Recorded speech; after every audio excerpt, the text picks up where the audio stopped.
Jack Roberto update. May spotted sila dyan sa Camotes Island. Yan sa Cebu. Yan ang ganda oh. Ganda ng view.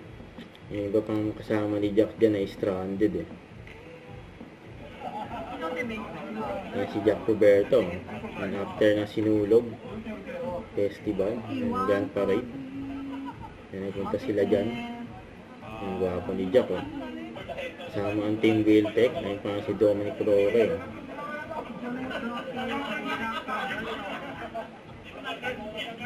Ang sarap ng kain nila dyan oh. Yung seafood. Kaya na nga. Nag-jet ski na sila. Ito yung post ni Jack. Sa Sinulog Grand Parade. Sa Cebu. Ang dami pang taong nag-abang.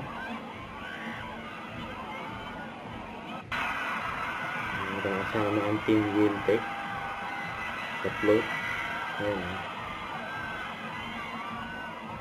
Team Wheeltech.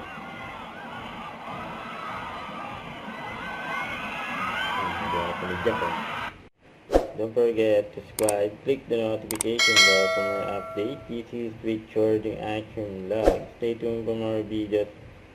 See ya.